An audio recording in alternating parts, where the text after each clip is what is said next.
Bismillahirrahmanirrahim. Assalamu alaikum Rasulullah sallallahu alaihi wasallam. Assalamu alaikum warahmatullahi wabarakatuh. Alhamdulillahi kafa wa salamun ala ibadilladhina istafa. Amma ba'd. A'udhu billahi minash shaitanir rajim. Bismillahir rahmanir rahim. Ya ayyuhalladhina amanu إنما الخمر والميسر والأنصاب والأزلام رجس من عمل الشيطان فاجتنبوه لعلكم تفلحون فقال رسول الله صلى الله عليه وسلم كل مسكر حرام সমস্ত প্রশংসা রব্বুল আলামিনের জন্য, যিনি কোরআন সুন্নাহর জ্ঞান অর্জন এবং দ্বীন মানুষের কাছে পৌঁছানোর উত্তম সুব্যবস্থা করে দিয়েছেন। আলহামদুলিল্লাহ। অতঃপর বিশ্বনবী রাহমাতুল আলামিন আখিরুল খাতিমিন সাইয়্যিদুল মুরসালিন হযরত মুহাম্মদ সাল্লাল্লাহু আলাইহি সাল্লামের উপর অসংখ্য কোটি দুরূদ অবতীর্ণ হোক। আল্লাহুম্মা আমিন।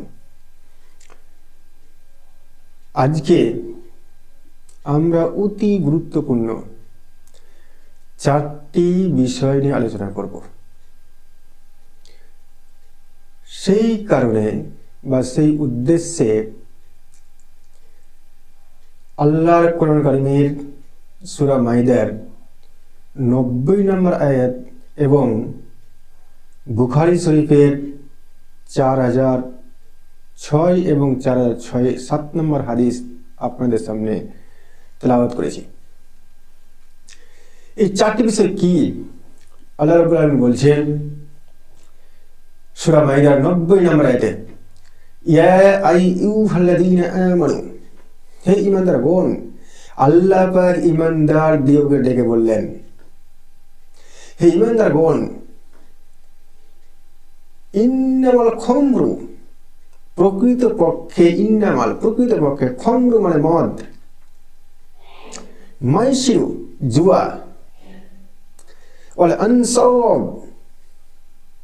মূর্তি পূজা, ওয়াল আজলাম ভাগ্য নির্ধারক তীর বা লটারি। এই চারটি বিষয় আল্লাহ রাব্বুল আলামিন বললেন, ইন্নামাল খামরু প্রকৃত মদ, মাইসিরু জুয়া, আনসাবু মূর্তি পূজা, আজলাম ভাগ্য নির্ধারক তীর বা লটারি। এই চারটি বিষয়কে আল্লাহ রাব্বুল আলামিন তারপরে কি বললেন? রিজসুম, আমার শয়তান, রিজসুম জঘন্য কাজ। এই চারটি হলো জঘন্য কাজ। আমার শয়তান, শয়তানের জঘন্য কাজ। এই চারটা হলো শয়তানের জঘন্য কাজ। শয়তানের সব কাজই বাজে করে। শয়তানের বাজে কাজগুলোর মধ্যে সব থেকে নিকৃষ্ট বাজে কাজ এই চারটা। এবং এই চারটা বাজে কাজকে, জঘন্য কাজকে, শয়তানের জঘন্য কাজকে যদি কোনো মানুষ করে, সেই মানুষকে আল্লাহ পাক কি বলছেন? তারপরে ফাজতানিবু, তোমরা এইগুলো ছেড়ে দাও। তোমাদের জন্য কিয়ামত পর্যন্ত এই চারটা জিনিসকে হারাম করে দেওয়া হলো। লাআল্লাকুম তুফলিহুন, যাতে তোমরা সফলতা অর্জন করতে পারো। অর্থাৎ এই চারটি জিনিস যে ছেড়ে দিবে, আল্লাহ পাক বলছেন তাহলে তুমি সফলতা অর্জন করতে পারবে। আর এই চারটা জিনিস ছাড়তে না পারো, শয়তানের জঘন্য নোংরা কাজ তুমি করো, তাহলে অবধারিত তুমি ধ্বংস হবে। এবার আমরা এই চারটা জিনিসের ব্যাখ্যা পর আমরা দেখব ইনশাআল্লাহ। প্রথমে আল্লাহ পাক বললেন ইন্নামাল খামরু, প্রথমে মদ। এই মদটা কি জিনিস? আল্লাহ রাব্বুল আলামিনের, আল্লাহ পাকের রাসূল সাল্লাল্লাহু আলাইহি সাল্লাম কি বলছেন? বুখারী শরীফের 4006 এবং 4007 নম্বর হাদিসে আল্লাহ রাসূল সাল্লাল্লাহু আলাইহি সাল্লাম বলছেন, কুল্লু মুস্কিরিন হারাম, কুল্লু প্রত্যেক, মুস্কুরিন নেশা উৎপাদককারী বস্তু, প্রত্যেক নেশা উৎপাদককারী বস্তুই হারাম। আপনি দেখবেন যে ইথাইল অ্যালকোহল মদের প্রধান উপাদান। ইথাইল অ্যালকোহল মদের প্রধান উপাদান এবং তার সঙ্গে নেশা বাড়ানোর জন্য মরফিন, কোডেইন এবং আরো অন্যান্য কিছু মেশানো থাকে। ইথাইল অ্যালকোহলটা হলো মদের প্রধান উপাদান। ইথাইল অ্যালকোহলের নিজস্ব ধর্ম আছে, নার্ভকে ডিঅ্যাক্টিভেট করে আপনার জ্ঞানকে, চৈতন্যকে হ্রাস করে বা জ্ঞান শূন্য করে দেওয়া, আপনাকে নেশাগ্রস্ত করে দেওয়া। এই ইথাইল অ্যালকোহল আপনার যেহেতু নেশা উৎপাদন, নেশা সৃষ্টি করতে পারে, ইথাইল অ্যালকোহলের কম এবং বেশি সবটাই হারাম। এইভাবে নেশা সৃষ্টিকারী সমস্ত বস্তু আল্লাহ রাসূল সাল্লাল্লাহু আলাইহি ওয়াসাল্লাম হারাম করেছেন। এই নেশা উৎপাদককারী বস্তুর মধ্যে যেগুলো সাধারণত প্রচলিত রয়েছে, বিড়ি, সিগারেট, খৈনি, গুটকা, জর্দা, হিরোইন, মরফিন, কোডেইন, মদ, গাঁজা, এগুলো সাধারণত বাজারে প্রচলিত রয়েছে। এর মধ্যে সব থেকে কম নেশা উৎপাদককারী হিসেবে আমরা ধরি বিড়ি এবং সিগারেটকে। এবং এই বিড়ি, সিগারেট আপনার আমার সবচেয়ে কম নেশা উৎপাদককারী বস্তু আপনার আমার কিভাবে ক্ষতি করে, সেটা আমরা দেখলে ইনশাল্লাহ বুঝতে পারবো নেশা কত জঘন্য, কত খারাপ জিনিস, এবং আল্লাহ রাব্বুল আলামিন কেন এটা শয়তানের জঘন্য কাজ বলেছেন আমরা ইনশাল্লাহ বুঝতে পারবো। এবং এটা আমার নিজস্ব সাবজেক্টের পার্ট, বায়োকেমিস্ট্রির পার্ট, এবং এটা আমার জন্য বোঝানো সহজ। দেখুন, আপনি যখন বিড়ি বা সিগারেটের টান দিলেন, তখন বিড়ি সিগারেটের ধোঁয়াটা আপনার লাংস থেকে 10⁻⁻1 সেকেন্ডে, 1 সেকেন্ডের 10/1 সময়ে সেই নেটটা ফুসফুস থেকে ব্রেনে যাবে। ব্রেনে গিয়ে গ্লুকোজ নিঃসরিত করবে, আপনি রিল্যাক্স ফিল করবেন। আপনি সামান্যতম রিল্যাক্স ফিলের জন্য আপনার শরীরের কতটা ক্ষতি হচ্ছে আপনি দেখুন। আপনি বিড়ি সিগারেট টান দিলেন, টান দেওয়ার সঙ্গে যে ধোঁয়াটা গেল, সেই ধোঁয়াটার সঙ্গে 3টি পদার্থ মিশে যায়। 1 নম্বর নিকোটিন, 2 নম্বর কার্বন মনোক্সাইড, 3 নম্বর কার্বন ডাই অক্সাইড। এই 3টি পদার্থ আপনার লাংসে যখন পৌঁছালো, এই লাংস থেকে নিকোটিন 10⁻⁻1 সেকেন্ডে বা 1 সেকেন্ডের 10/1 সেকেন্ড সময়ে ধোঁয়া লাংস থেকে ব্রেনে পৌঁছালো, এবং ধোঁয়ার মাধ্যমে নিকোটিন আপনার ব্রেনে পৌঁছালো। এই নিকোটিন ব্রেনে পৌঁছে ব্রেনের গুরু মস্তিষ্কে গ্লুকোজ নিঃসরিত করলো, আপনি রিল্যাক্স ফিল করছেন।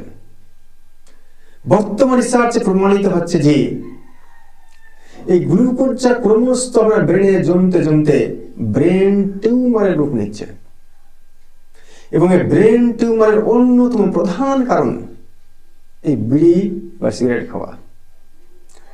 তারপরে চলে আসুন কার্বন মনোক্সাইড। 3টা গ্যাসের মধ্যে কার্বন মনোক্সাইড অন্যতম গ্যাস। কার্বন মনোক্সাইড হলো হাইলি পয়জনাস, অত্যন্ত বিষাক্ত গ্যাস। এই কার্বন মনোক্সাইড যখন আপনার লাংসে পৌঁছালো, তা লাংসকে ট্যানজেন্সিয়ালি, লম্বভাবে অ্যাটাক করে, এবং বিড়ি সিগারেট যখন খাচ্ছেন, বিড়ির তাপমাত্রা 150°C, এবং সিগারেট যখন খাচ্ছেন সিগারেটের তাপমাত্রা প্রায় 200°C। এই তাপমাত্রায় কার্বন মনোক্সাইড অত্যন্ত পয়জনাস গ্যাস লাংসকে আপনার লম্বভাবে ট্যানজেন্সিয়ালি আক্রমণ বা অ্যাটাক করার কারণে লাংসের কালারটা ক্রমশ চেঞ্জ হতে থাকে। আমাদের লাংসের যে সাধারণ কালার রয়েছে হালকা পিঙ্ক কালার বা হালকা গোলাপি বর্ণ, এই কার্বন মনোক্সাইডের আঘাতে, এই কার্বন মনোক্সাইডের ক্ষতিগ্রস্তের প্রভাবে এই লাংসের কালারটা ক্রমশ চেঞ্জ হতে থাকে এবং পিঙ্ক হালকা গোলাপি বর্ণ থেকে সবুজ বর্ণ এবং সবুজ বর্ণ থেকে কালো বর্ণে পরিণত হয়। সবুজ বর্ণে যখন পরিণত হচ্ছে লাংসের আলসার, এবং যখন এটা আপনার কালো বর্ণে লাংস কালো বর্ণ হয়ে গেল লাংস ক্যান্সার। তারপরে এই কার্বন মনোক্সাইড এই লাংসের 12টা বাজিয়ে তারপরে আপনার রক্তের সঙ্গে মিশে গেল এবং রক্তের সঙ্গে মিশে গিয়ে রক্তের হিমোগ্লোবিনের সঙ্গে বিক্রিয়া করে কার্বক্সি হিমোগ্লোবিন তৈরি করে। এই কার্বক্সি হিমোগ্লোবিন যখন তৈরি হয়ে গেল তখন এই কার্বক্সি হিমোগ্লোবিন অক্সিজেন পরিবহন করতে সক্ষম নয়, কারণ কার্বন মনোক্সাইডের প্রতি হিমোগ্লোবিনের আকর্ষণ রয়েছে, চাহিদা রয়েছে অক্সিজেনের থেকে 100 গুণ বেশি। কারণ কার্বন মনোক্সাইড অত্যন্ত অ্যাক্টিভ, অত্যন্ত সক্রিয় অক্সিজেনের তুলনায়। এইভাবে রক্তে কার্বক্সি হিমোগ্লোবিনের পরিমাণ বৃদ্ধি পেতে পেতে যখন 50% অতিক্রম করে যায় তখন সেটা ব্লাড ক্যান্সারে পরিণত হয়। এবং দেখুন যে আপনার 3টা মারাত্মক অসুখ, number 1 brain tumour, number 2 blood cancer, number 3 lungs cancer, এখানে শেষ নয়। তারপরে দেখুন যে আল্লাহ রাব্বুল আলামিন আপনাকে আমাকে সুন্দর ঠোঁট দান করেছেন। আপনি বিড়ি সিগারেট খেয়ে খেয়ে বিড়ি সিগারেট তাপে আপনার ঠোঁটটা ক্রমশ কালো বর্ণে পরিণত হয় এবং এই কালো বর্ণে পরিণত হতে হতে আপনার মুখ থেকে বিড়ি সিগারেটের একটা গন্ধ বেরোবে। আপনি হাজার চেষ্টা করে ও সেই গন্ধকে আপনি প্রশমিত করতে পারবেন না, এবং আপনি যখন এই মুখ ভরা গন্ধ নিয়ে বিড়ি সিগারেটের গন্ধ নিয়ে মসজিদে প্রবেশ করলেন, এই মসজিদে যখন আপনি প্রবেশ করলেন তখন মসজিদে গিয়ে আপনার মুখের দুর্গন্ধে ফেরেশতারা থাকবে না, মসজিদের বাইরে চলে যাবে। কারণ ফেরেশতারা অতি পবিত্র। বুখারী শরীফের হাদিসে নবী সাল্লাল্লাহু আলাইহি ওয়াসাল্লাম বলেছেন, তোমরা রসুন বা পেঁয়াজকে মসজিদে প্রবেশ করবে না মেশক না করে। এবার দেখুন যে মসজিদে আপনার আমার সাথে আল্লাহর ফেরেশতারা নামাজ পড়ে এবং সেই ফেরেশতারা আপনার এই মুখের দুর্গন্ধ সহ্য করতে পারবে না, তারা বেরিয়ে যাবে। কারণ নবী সাল্লাল্লাহু আলাইহি ওয়াসাল্লাম এক সাহাবীর বাড়িতে গিয়েছিলেন, একটা তরকারি তিনি খাননি। সে সাহাবী জিজ্ঞাসা করলেন যে আপনি তরকারিটা খেলেন না কেন? তখন তিনি বললেন যে তরকারিতে রসুনের পরিমাণ বেশি আছে এবং তার গন্ধ আমার মুখে লেগে থাকবে এবং আমার কাছে ফেরেশতা জিবরাইল আলাইহিস সালাম আসবে না। কারণ ফেরেশতারা অতি পবিত্র এবং তারা কোনো গন্ধ সহ্য করতে পারবেন না। তা আপনার মুখের দুর্গন্ধে আপনি ফেরেশতাকে বের করে দিলেন মসজিদ থেকে,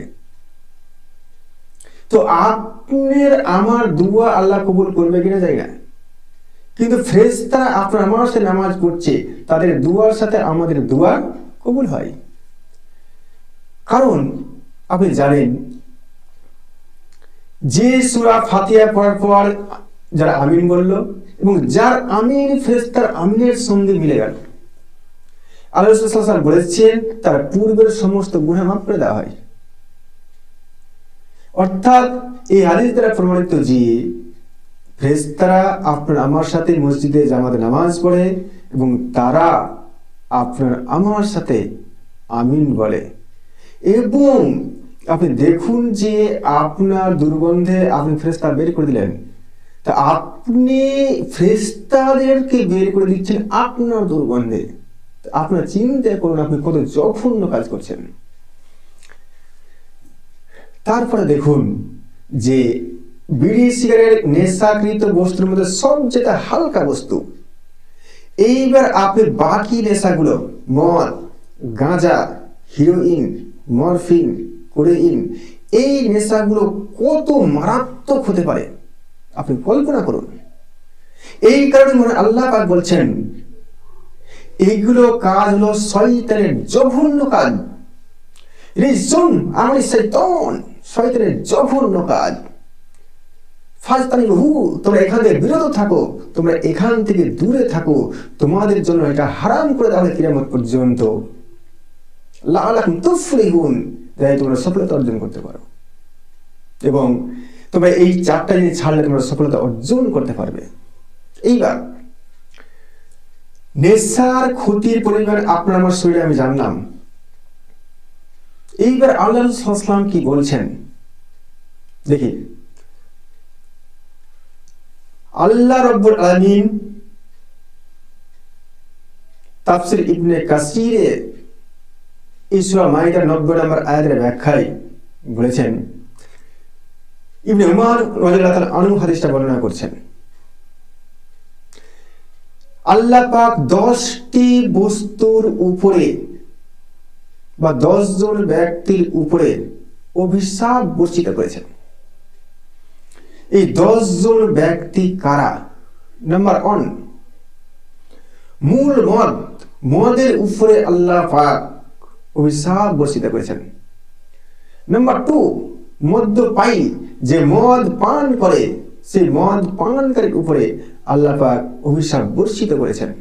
নাম্বার 3, মদ পরিবেশক, যে মদকে পরিবেশন করে আপনি আমাকে দেয়, যে মদ খোরদের যে মদ দেয়, মদ পরিবেশক, তার উপরে আল্লাহ পাক অভিশাপ বর্ষিত করেছেন।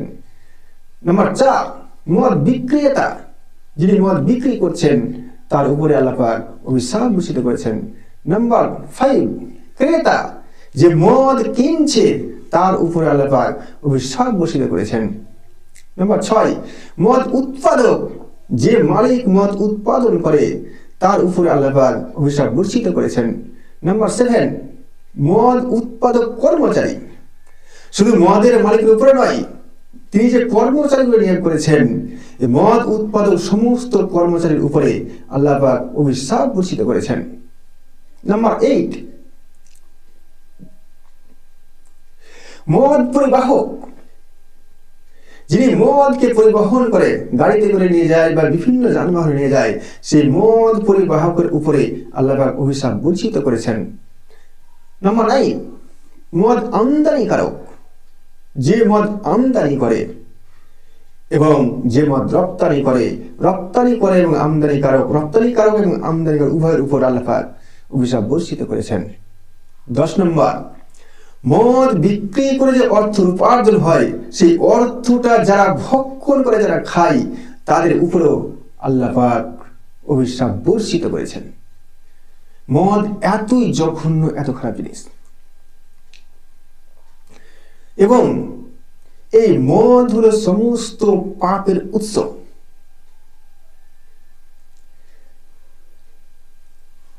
উসমান ইবনে আফফান রাদিয়াল্লাহু আনহু তাফসীর ইবনে কাসিরে বর্ণনা, তিনি হাদিসটা বর্ণনা করছেন যে আল্লাহ রাসূল সাল্লাল্লাহু আলাইহি ওয়াসাল্লাম বলেছেন যে তোমাদের পূর্বে এক আল্লাহওয়ালা ব্যক্তি ছিলেন। সেই আল্লাহওয়ালা ব্যক্তি নিজের বাড়ি ঘর ছেড়ে নির্জন জায়গাতে মাঠের মধ্যে সে সর্বদা আল্লাহর ইবাদতে মশগুল থাকতো, আল্লাহর ইবাদতে ব্যস্ত থাকতো। সেখানে একজন পাপাচারী বেশ্যা সুন্দরী মহিলা ছিলেন। সেই বেশ্যা সুন্দরী মহিলা সেই আবিদ বান্দাকে একদিন তার গোলামের মাধ্যমে ডেকে পাঠালেন যে আপনাকে কোনো ব্যাপারে সাক্ষী করা হবে। তখন সে আবিদ বান্দা তার গোলামের সঙ্গে তার কাছে গেলেন এবং সেই বেশ্যা নারী যেখানে ছিলেন সেই ঘরের বাইরে অনেকগুলো দরজা ছিল। যখন সেই আবিদ বান্দা আল্লাহ ব্যক্তি সেইখানে প্রবেশ করছেন, তখন পিছনের দরজাগুলো বন্ধ করে দেওয়া হচ্ছে এবং অবশেষে কতগুলো দরজা অতিক্রম করে সেই ব্যস্ত নারীর কাছে এসে আবিদ বান্দা পৌঁছালেন। তিনি যখন পৌঁছালেন তখন সে ব্যস্ত নারী বলছে, আল্লাহর কসম, আপনাকে আমি কোনো সাক্ষীর জন্য ডাকিনি, আপনাকে ডেকেছি এই 3টা কাজের মধ্যে যে কোনো একটা কাজ আপনাকে করতে হবে। হয় আপনি আমার সাথে সহবাস করবেন, আমার সাথে জেনা করবেন, নইলে 2 নাম্বার এখানে মদের পাত্র রাখা আছে, মদ রাখা আছে, আপনি মদ পান করবেন, 3 নাম্বার এখানে একটা গোলাম আছে, আমার গোলামকে আপনি হত্যা করবেন। সেই ব্যক্তি সব থেকে মদটাকে সব থেকে হালকাভাবে নিলেন এবং তিনি ভাবলেন যে এই মদ হালকা পাপ অপেক্ষাকৃত গোলামকে নিষ্পাপ ছেলেকে হত্যা করার চাইতে বা জিনার চাইতে তিনি মদ পান করলেন। তিনি যখন অল্প মদ পান করলেন, তারপর তার নেশা যখন অল্প হলো, তখন তিনি বললেন আমাকে আরো মদ দাও। তিনি আরো বেশি মদ পান করলেন এবং পুরোপুরি নেশাগ্রস্ত হয়ে পড়লেন। পুরোপুরি নেশাগ্রস্ত হয়ে যখন পড়লেন, তারপরে তিনি সেই ব্যস্ত নারীর সাথে জিনাও করলেন এবং জিনা করার পরে সেই নিষ্পাপ শিশুকে তিনি হত্যাও করলেন। তো দেখুন মদ কত খারাপ, কত জঘন্য নোংরা জিনিস। এবার আল্লাহ পাক বলছেন এগুলো ছেড়ে দাও, জঘন্য নোংরা, শয়তানের জঘন্য কাজ, তোমরা এই মদকে ছেড়ে দাও। এই সূরা মাইদা 90 নম্বর আয়াত যখন নাযিল হয়েছিল, এই মদের ব্যাপারে তার আগেও আল্লাহ পাক 2টা আয়াত নাযিল করেছিলেন। সূরা বাকারার 219 নম্বর আয়াত, সূরা নিসার 43 নম্বর আয়াত এবং সর্বোপরি আপনার সূরা মাইদার 90 নম্বর আয়াত। সূরা 90 নম্বর আয়াত আল্লাহ নাযিল করলেন, আল্লাহ রাসূল সাল্লাল্লাহু আলাইহি ওয়াসাল্লাম একজন ঘোষককে ঘোষণা দিয়ে পাঠালেন যে মদ হারাম করে দেওয়া হয়েছে। সেই ঘোষণা থাকলেন আবু তালহা রাদিয়াল্লাহু তাআলার বাড়িতে কয়েকজন সাহাবী মদ পান করছিলেন। তিনি একজনকে বললেন, তুমি বাইরে গিয়ে দেখো কি ঘোষণা হচ্ছে। তিনি বাইরে থেকে শুনে এসে বললেন যে একজন ব্যক্তি ঘোষণা করছেন যে মদ হারাম করা হয়েছে। তখন আবু তালহা রাদিয়াল্লাহু আনহু কি করলেন, তিনি যা মদ পরিবেশ ওই মুহূর্তে বন্ধ করে দিলেন এবং যা মদ ছিল সমস্ত মদকে বাইরে ফেলে দিলেন। এবং তিনি একজন সাহাবী তাই করেনি, মদিনাতে যত আল্লাহর নবী সাহাবী ছিলেন সবাই মদকে বাইরে ফেলে দিয়েছিলেন এবং মদ বাইরে করে মদিনার অলিতে গলিতে মদ সেই রকম প্রবাহিত হয়েছিল যেই রকম মুষলধারে বৃষ্টি পড়লে যেরকম জল প্রবাহিত হয় ঠিক সেই রকম। তো আল্লাহর নবীর সাথে ঈমান দেখুন যে ঘোষণা হওয়া মাত্রই তারা মদ ছেড়লেন এবং তারপর তারা উজু করে মসজিদে গেলেন আল্লাহর রাসূলের কাছে এবং তারা নামাজ পড়লেন। আমরা আজকে জানি মদ হারাম হয়ে গেছে, তারপরেও আমরা মদ পান করি। আমাদের চিন্তা করলে আপনার পরিশ্রম, আপনার কোথায় আপনি আছেন। তারপরে আসমা বিনতে ইয়াজিদ রাদিয়াল্লাহু আনহা তিনি বলেছেন, আমি নবী সাল্লাল্লাহু আলাইহি ওয়াসাল্লামকে বলতে শুনেছি যে ব্যক্তি মদ পান করে 40 দিন পর্যন্ত তার কোনো নামাজ কবুল হবে না এবং 40 দিনের মধ্যে যে সেই ব্যক্তিটা মারা যায় সে কাফির অবস্থায় মারা যাবে। এর মধ্যে সেই ব্যক্তি যদি তওবা করে তাহলে তার তওবা আল্লাহ কবুল করবেন, কিন্তু তওবা করার পর যদি সে আবার মদ পানে লিপ্ত হয় তাহলে সে তো জাহান্নামে যাবেই এবং জাহান্নামের সব থেকে নিকৃষ্ট খাবার তাকে খাওয়ানো হবে এবং সব থেকে নিকৃষ্ট যেটা খাবার সেটা হলো জাহান্নামীদের পুজ ও রক্ত তাকে খাওয়ানো হবে।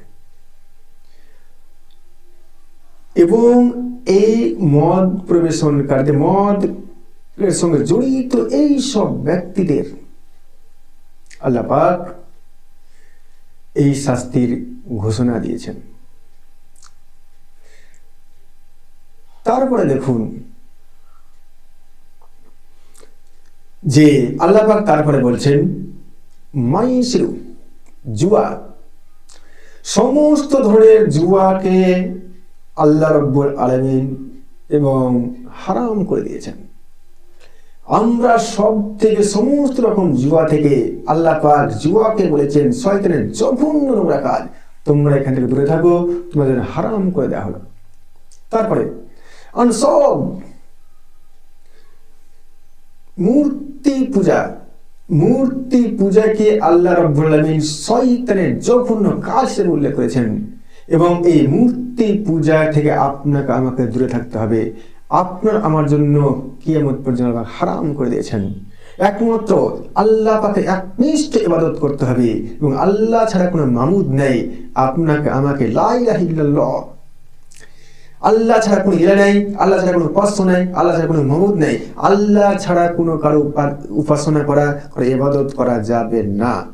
এবং এইটাও অর্থাৎ যারা মূর্তি পূজা করে সেটা হলো শয়তানের একটা জঘন্য নোংরা কাজ, সেখান থেকে আপনাকে আমাকে বেঁচে থাকতে হবে। আল্লাহ পাক আপনার জন্য হারাম করে দিয়েছেন। তারপরে আজলাম, আজলামের প্রকৃত মানেটা হলো ভাগ্য নির্ধারক তীর। তৎকালীন সৌদি আরবের প্রচলিত ছিল তীর মেরে তারা ভাগ্য পরীক্ষা করত। এখন আর তীর নেই। এখন এই আজলামের সবচাইতে ভালো ব্যাখ্যা লটারি।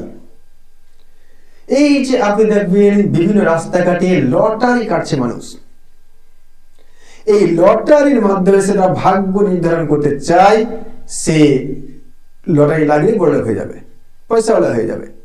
এই লটারিকে আল্লাহ পাক বললেন শয়তানের জঘন্য নোংরা কাজ এবং এখান থেকেও তুমি দূরে থাকো, বিরত থাকো। অর্থাৎ এই চারটি জিনিসের প্রতি, মদ, জুয়া, মূর্তি পূজা এবং লটারি, এই চারটাকে আল্লাহ পাক বললেন শয়তানের জঘন্য নোংরা কাজ, এখান থেকে তোমরা দূরে থাকো এবং এখান থেকে তোমরা বেঁচে থাকো, তোমাদের জন্য কিয়ামত পর্যন্ত হারাম করে দেওয়া হলো। এবং এই চারটা বস্তুর দিকে আপনার তাকানো পর্যন্ত হারাম, আপনার তাকানো যায় নাই একবার ছাড়া। রাস্তায় চলবেন, একবার মাত্র তাকাবেন রাস্তায় চলার জন্য, বাকি আপনি দ্বিতীয়বার এই চারটি বস্তুর দিকে আপনি তাকাবেন না। কারণ এই চারটি বস্তুর কোন একটার দিকে আপনি লটারির দিকে তাকাচ্ছেন, বারবার তাকালে আপনি তারপরে আকৃষ্ট হতে পড়তে পারেন এবং আপনি লটারির দিকে ঝুঁকে যেতে পারেন। একবার ছাড়া আপনি তাকাবেন না রাস্তা চলার জন্য। এবং এগুলো থেকে আল্লাহ পাক আপনাকে আমাকে হেফাজত দান করুক। এবং আল্লাহ পাক বলছেন লাআল্লাকুম তুফলিহুন, এগুলো থেকে বিরত থাকো, তোমরা সফলতা অর্জন করতে পারবে। ইনশাআল্লাহ আমরা এগুলোতে বিরত থাকবো।